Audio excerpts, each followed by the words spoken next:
Sözün həqiqi və məcazi mənası. İndi baxırıq sözün həqiqi və məcazi mənasına aid olan dərs izahatına. Deməli, müəllimlər, sözün həqiqi və məcazi məna. Baxın, birinci burada qeyd etmişik, həqiqi, ikinci olaraq da məcazi. Sözün, deməli, həqiqi məna deyəndə, yadınızda saxlayın. Həqiqi məna deyəndə ilkin mənadır. İlk olaraq ağlımıza, təsəvvürümüzə nə gəlirsə, o həqiqi mənadır. Yəni ilkin. Sözün həqiqi mənası ilkin mənadır. İlkin olaraq həmin söz haqqında nə fikrimizə, ağlımıza, təsəvvürümüzə nə gəlirsə, onun olur sözün həqiqi mənası. İlkin olaraq gələn mənadır. Sözün həqiqi mənada, həmişə yadınızda saxlayın, dominant məna olur.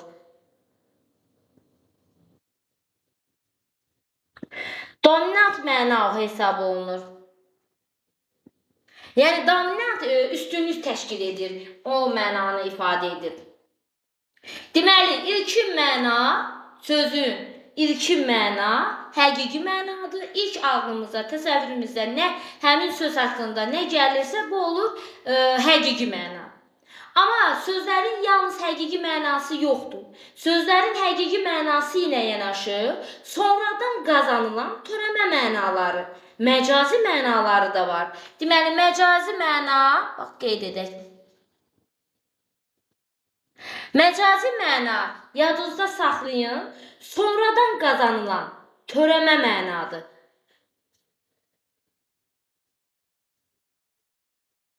Sonradan, deməli, qazanılan törəmə mənasındır.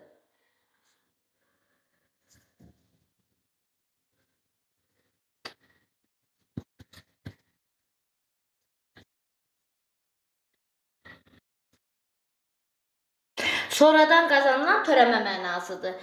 Bəzən də bunu belə də yadınızda saxlayın, məcazi məna. Sonradan qazandığı kimi, ilkin biz dedik ki, ilk olaraq ağlımıza gələn, ilk olaraq təsəvvürümüzə gələn həqiqi mənadır. Sonradan qazanılan törəmə məna olur məcazi məna. Sonradan qazandığına görə, yenə belə deyək də, həmin sözün sonradan əmələ gələn mənası olduğuna görə buna bəzən də qazandığı yeni məna da deyilir. Yəni, məcazi məna həmin sözün yenidən qazandığı yeni mənadır. Qazandığı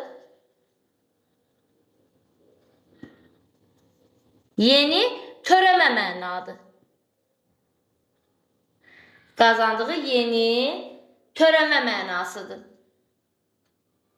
Bu olur məcazi məna. İndi belə deyək də, həmişə məcazi məna belə deyək. Gəlin bir nümunələr üzərində baxaq görək. Həqiqi məna necə olur?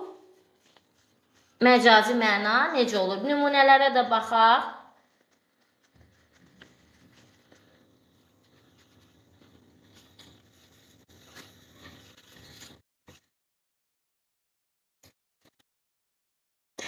Onu da qeyd edim ki,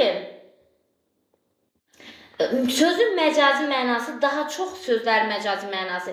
İnsanlara məxsus olan müəyyən hərəkətlərin, belə deyək də, cansız əşyalara aid etməsi nəticəsində də yarana bilər. Və yaxud da insanlara məxsus mənaların təbiətə aid etməsi bu zamanda əmələ gələ bilər. Məsəl üçün, mən burada 2 dənə məna yazacağım. Bir yazacağım uşaq,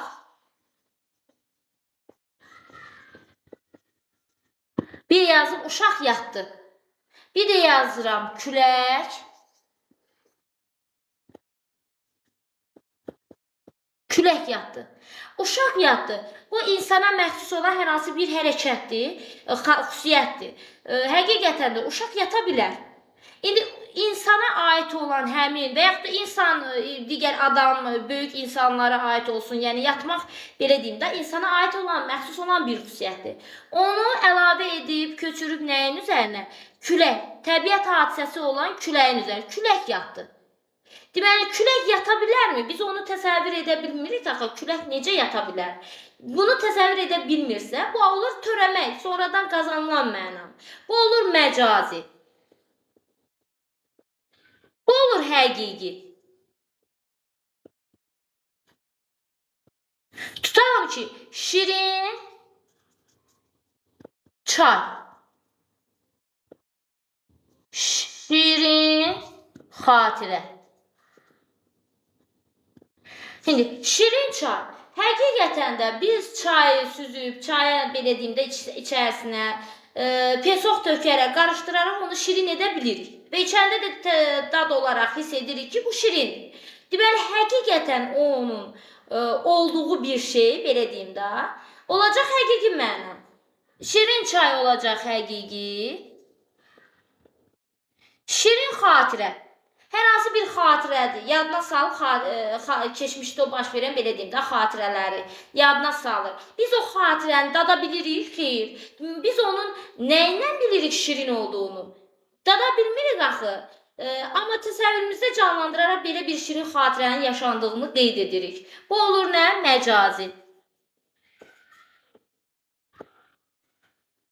Və yaxud da bayaqların biz qeyd etdik ki, sözün həqiqi mənası deyəndə ilk təsəvvürümüzə gələn məna. Məsəl üçün, mən bura dəmir sözünü yazıram. Dəmir sözünü. Dəmir sözündən mən bir dənə birləşmə əmələ gətirəcəm. Dəmir, dəmir qapı. Dəmir sözü deyən kimi ilk olaraq sizin təsəvvürünüzə bir möhkəm bir metal olaraq təsəvvürünüzə gələcək. Yəni, mənim də öz təsəvvürümə dəmir deyən kimi ilk olaraq dəmir qapı ola bilər, dəmirdən düzəldən əşyalar ola bilər, belə bir fikir ağlıma gəlir. Bu olacaq nə? Onun həqiqi mənası. İlk təsəvvürümə dəmir deyən kimi möhkəm, bərk bir, belə deyək də, metal olması ağlıma gələcək. Dəmir qapı da həqiqətən olan bir şeydir. Əlimizlə də toxuna da bilirik. Hər dəfə belə deyim də, dəmir qapı olaraq. Həqiqətən olan bir şeydir. Dəmir qapı, dəmirdən hazırlanan qapıdır. Amma mən bura dəmir yumruq. Dəmir yumruq deyəndə, bu isə, belə deyək də, hər hansı bir insanın, məsəl üçün, yumruğun belə dəmirdən hazırlandığını təsəvvür edə bilərikmi? Yəni, insan, belə deyim də, bədənində yalnız ət və sümükdür. Yumruq da elə, insan bədənin müəyyən bir hissəsi olduğuna görə ət və sümükdən ibarətdir. Sadəcə burada dəmir sözü, dəmir olaraq, möhkəm, belə deyim də, bir metal olması ilə əlaqədar olaraq təsəvvür edib ki, yumruq da, yumruğu belə tutanda, yəni dəmir kimi yumruq, yəni dəmir kimi güclü, möhkəm bir yumruq bu formada təsəvvür edib onun üzərinə köçürdübdür. Yəni, yumruq onsuz da biz bilirik ki, ət və sümükdür insan bədənin hər bir hissəsi, yumruqda insan bədənin müəyyən hissəsidir. Ət və sümükdən ibarətdir. Sadəcə onun möhkəmliyini ifadə edərək, dəmir yumruq, dəmir bilək, bu şəkildə, yəni təsəvvür edin ki, yəni onun biləyi, yumruğu çox möhkəm olduğuna görə dəmirlə uyğunlaşdırıblar, köçürdüblər, möhkəmliyini göstərir, dözümlüyünü göstərir. Bu şəkildə. Amma indi biz həqiqi və məcazi mənaya baxanda dəmir qapı olur həqiqi, dəmir bilək, dəmir yumruq olur nə? Məcazi. Yəni, həqiqi və məcazini bu cür nə edirik? Ayırırıq. Özdə sözün məcazi mənaları daha çox işlənir sözün, belə deyim, bədii təsvir ifadə vasitələri kimi bədii əsərlərdə daha çox istifadə olunur.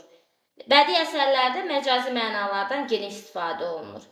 Yenə deyirəm, məcazi mənalı sözlər daha çox insana məxsus hərəkətlərin, insana məxsus xüsusiyyətlərin cansız əşyalara köçürülməsi, təbiəti hadisələrin üzərinə köçürülməsi, bunlar daha çox verir məcazi mənalı ifadələr. Sonra nəyi qeyd edim? Bax, həqiqi mənalı sözlər daha çox olur. Bütün əsas hissələrin hər biri həqiqi mənalısı olur. Yəni əsas hissələrdən söhbət gedir ha. Bütün əsas hissələrin həqiqi mənası olur. Bütün əsas hissələrin.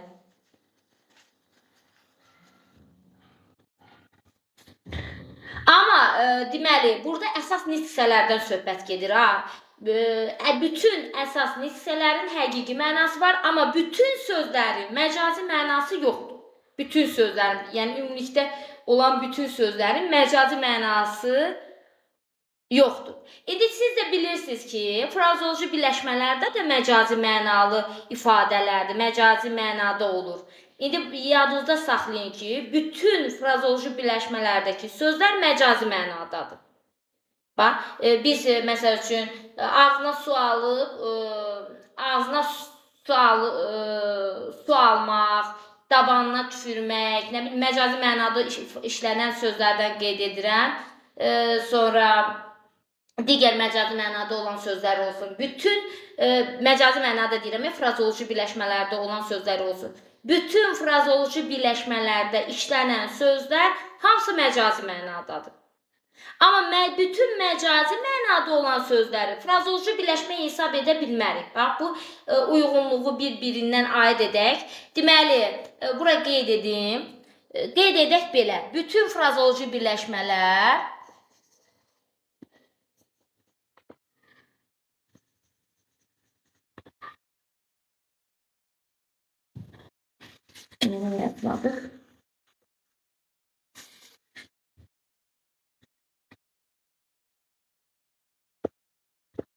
Deməli, bütün frazoloji birləşmələr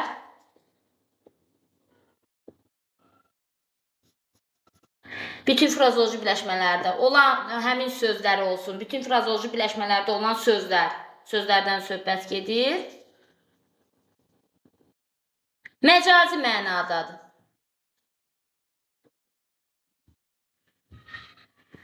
Bütün frazoloji birləşmələr məcazi mənadadır. Bütün frazoloji birləşmələrin tərkibində olan sözlər olsun, hamısı məcazi mənadadır. Amma bütün məcazi mənalı sözləri biz deyə bilmərik ki, bu məcazi mənadadır, bu frazoloji birləşmədir. Belə söhbət yoxdur. Deməli, bütün frazoloji birləşmələr məcazi mənadadır, amma bütün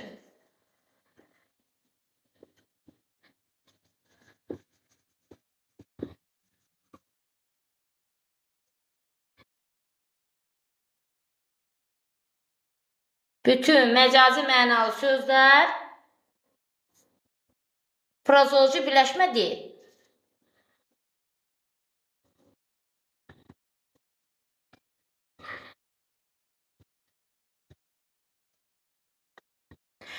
Məsəl üçün, bir dənə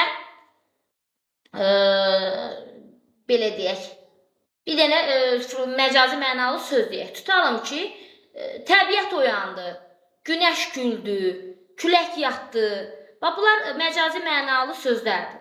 Amma bunlar məcazidir deyənə, bunlar frazoloji birləşmədir, söhbəti düzgün deyil. Yəni, hər hansı bir söz məcazi mənadadır, bu mütləq frazoloji birləşmədir. Demək olmaz. Bu yanlış fikirdir.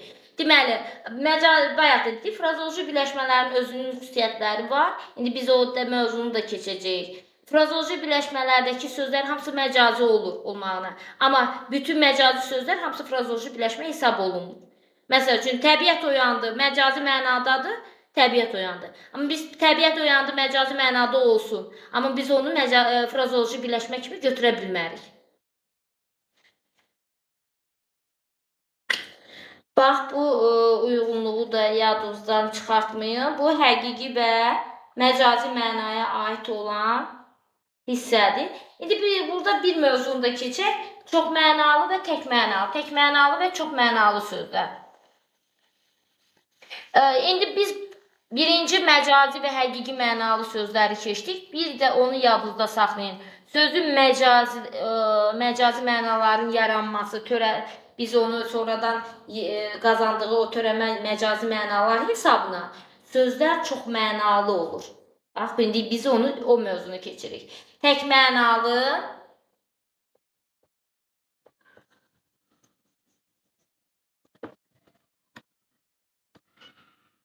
Düz yazmadıq sözü.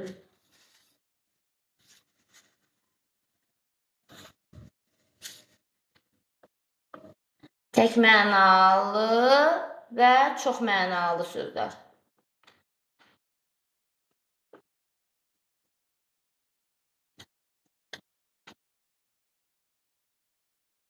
Tək mənalı və çox mənalı sözlər.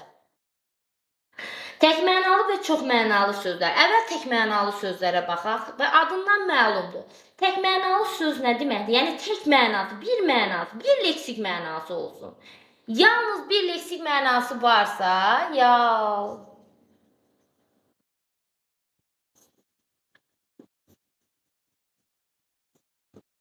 yalnız bir leksik mənası olan sözlər tək mənalıdır.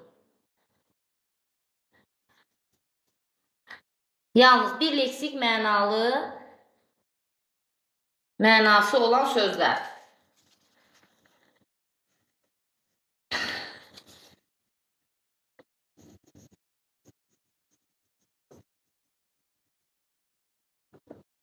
Yalnız bir leksik mənası olan sözlər məhz necə sözlərdir? Tək mənalı sözlərdir.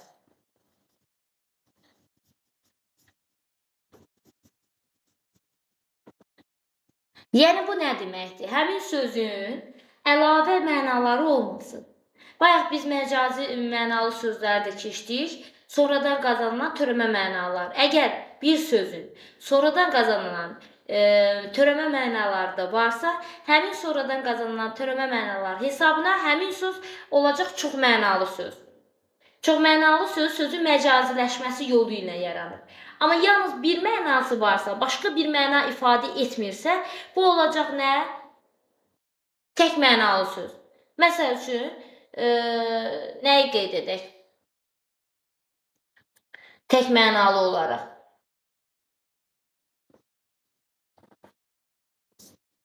Avtobus sözü. Avtobus sözün bir dənə mənası var.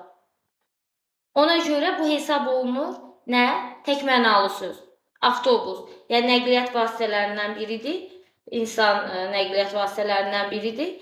Ona görə bu hesab olunur. Bir məna ifadə etdiyinə görə, bir leksik mənanı ifadə etdiyinə görə olur nə? Tək mənalı söz. İndi çox mənalı sözdə isə, eyni leksik mənaya yaxın, bir-birinə yaxın, müxtəlif mənaları bildirir. Yenə deyirəm, çox mənalı sözlər, yadınızdan çıxartmayın. Sözün məcaziləşməsi yolu ilə əmələ gəlir. Sonradan qazanılan tərəmə mənalar hesabına əmələ gəlir çox mənalı sözlər. Çox mənalı sözlər də həmişə eyni nissə aid olur. Bax, çox mənalı sözlər.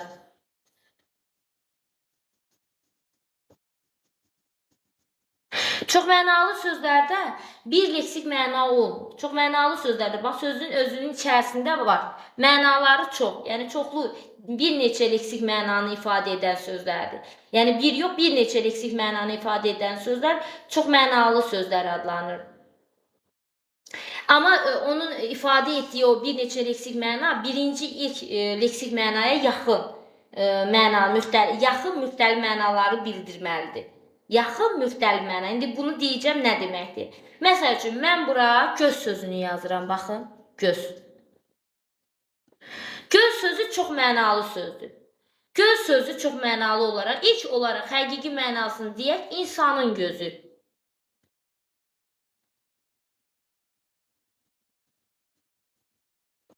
Və ilk təsəvvürümüzə gəlir, bu həqiqi mənasıdır. Və yaxud da heyvanın gözü.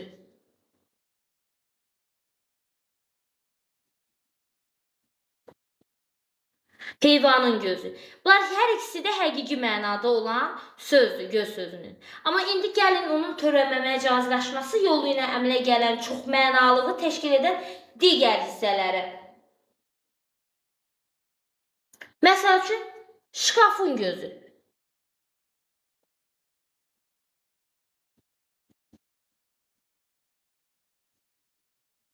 Artıq şkafın gözü mənasında bu söz məcazi mənadadır. Görürsünüz, burada hər ikisi həqiqidir. Bax, bu hissə. Hər ikisi həqiqidir. Həqiqi mənanı ifadə edir. Amma şkafın gözü, göz olaraq ilk olaraq ağlımıza nə gəlir? Görmə orqanı olan bir göz. Görmə orqanı insanın duyğu orqanlarından biridir. Bu ağlımıza gəlir və bu onun ilk həqiqi mənasıdır. Və biz orada qeyd etdiklərimiz hər ikisi də həmin mənanı ifadə edir. İnsanın da gözü ola bilər, heyvanın da gözü ola bilər, görmə qabiliyyətinə malik, belə deyim də, görməsi ilə əlaqədir. Amma şkafın gözü deyəndə artıq burada məcazi mənadır. Sonradan qazanılan yeni məcazi mənasıdır. Və bunun hesabına göz sözü olacaq nə? Çox mənalı. Artıq burada 3 dənə leksik mənanı ifadə edir. 2 leksik məna eynidir, bu görmə ilə bağlıdır. Şkafın gözündə artıq yenə də buradakı gözə yaxın müxtəlif başqa mənanı ifadə edir. Şkafın gözü mənasını. Amma leksik mənaları baxımından yaxın olur çox mənalı sözlərdə. Və yaxud da bulağın gözü.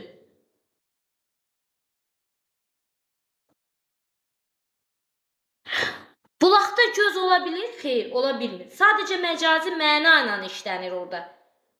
Həqiqi olaraq göz insana, heyvana məxsusdur. Amma məcazi olaraq bulağın gözü ifadəsini deyə bilirik. Sonradan qazanılan törəmə mənadır. Deməli, burada bax bu törəmə mənaların, məcazi mənaların hesabına göz sözü çox mənalı sözlərə aid oldu. Çox mənalı sözdə mütləq söz məcazlaşmalıdır. Mütləq söz törəmə mənanı ifadə etməlidir.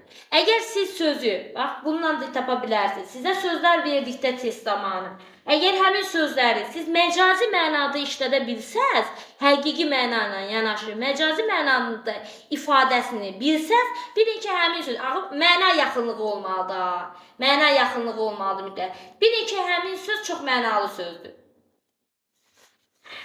Başqa bir misal yazaq, məsəl üçün. Ayaq sözünü götürək.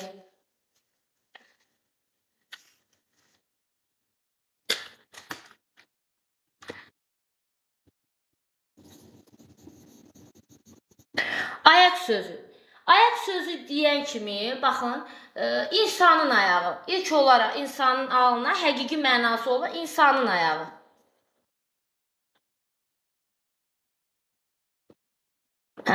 Bu gəldi ağlımıza, insanın ayağı. İndi ayaq sözünə digər mənaları. Məsəl üçün, stolun ayağı.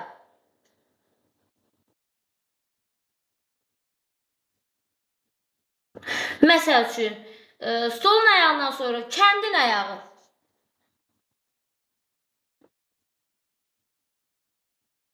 Və bu şəkildə davam edir. Görürsünüzmü? Bir leksik məna yoxdur. Burada leksik mənalar gördünüz bir neçədir. Amma məna yaxınlığı eynidir. Ayaq sözündən söhbət gedir. İnsanın ayağı burada həqiqidir. Stolun ayağı məcazi. Kəndin ayağı məcazi. Bunların hər ikisində məcazidir. Deməli, ayaq sözünü biz həqiqi məna ilə yanaşı, məcazi mənalarda da işlədə biliriksə, deməli, bu nədir? Ayaq sözü. Çox mənalı sözdür. Çox mənalı söz hesab olunur. Çox mənalı sözdə yenə deyirəm, mütləq siz həmin sözün məcazlaşmasına baxmalısınız ki, məna ifadə edirsə və məna yaxınlığı varsa, hər mısında ayaqdan söhbət gedir. Amma biri stolun ayağıdır, biri kəndin ayağıdır, biri insanın ayağıdır. Deməli, bu nə olur? Məna yaxınlığı var da və burada da yadınızda saxlayın. Məcazi mənada var, həqiqi mənada var. Deməli, bu necə söz olacaq? Çox mənalı söz olacaq. Və bir də müəllimlər, onu yadınızda saxlayın ki, çox mənalı sözdə yalnız və yalnız həmişə eyni nitqə aid olur sözlər.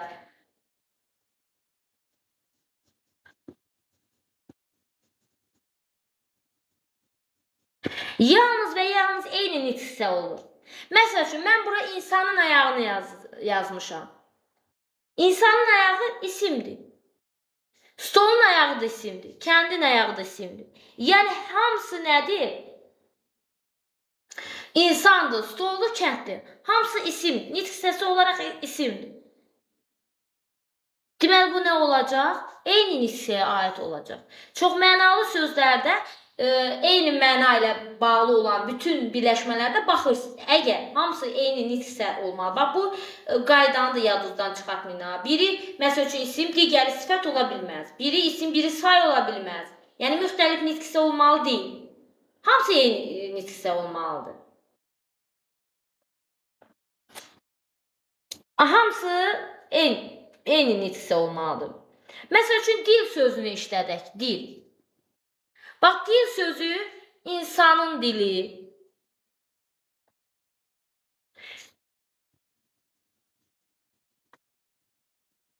İnsanın dili həqiqi mənadadır. İlk olaraq ağlımıza bu gəlir da. Heyvanın dili, o da həqiqi mənadadır. Çəkmənin dili artıq məcazi mənadadır. Alovun dili artıq məcazi mənadadır. Belə deyək də, insana məxsus olan, bax, bayaqların biz məcazi mənalı sözləri izahında qeyd etdik ki, insana məxsus olan xüsusiyyətlərin cansız əşyalara və yaxud da təbiət hadisələrə köçürülməsidir. Məsəl üçün, çəkmə cansız əşyadır. Dil insana məxsus olan bir şeydir. İnsana məxsus olan bir orqandır, belə deyək, duyğu orqanıdır. Və onu köçürdüblər nəyə? Cansız əşya çəkmənin üzərinə, çəkmənin dili. Və burada nə yaranır? Həmin sözün çoxmənalılığından söhbət gedir. Yenə deyirəm, çoxmənalı sözlər tapmaq üçün ilk öncə həm eyni nitqsi olmalıdır. Məsəl üçün, mən dil sözündə dediyimi, insanın dili, heyvanın dili, çəkmənin dili, alovun dili, hamısında isimdir. İnsan da isimdir, çəkmə də isimdir, alov da isimdir, heyvan da isimdir. Bu sözlərin hər biri isimdir nitqsəsi olaraq.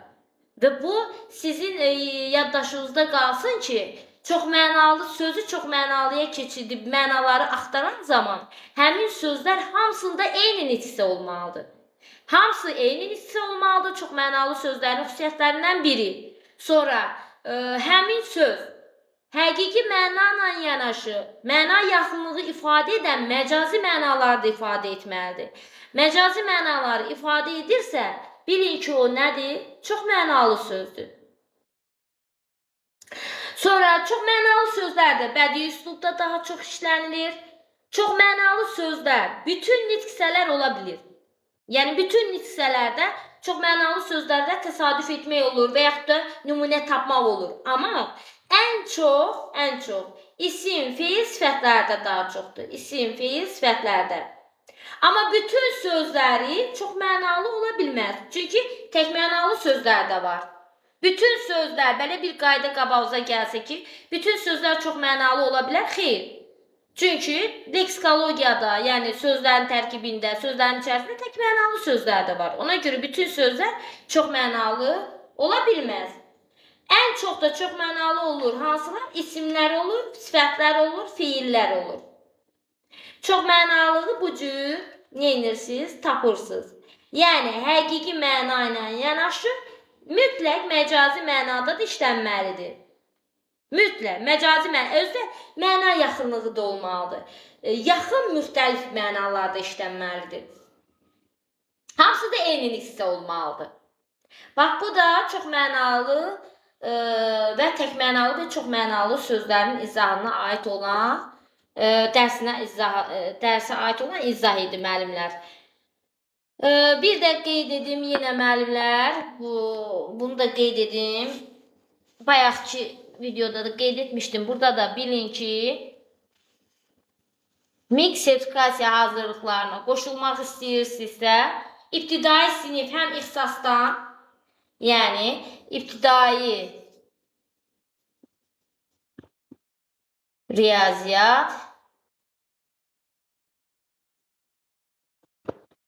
ibtidai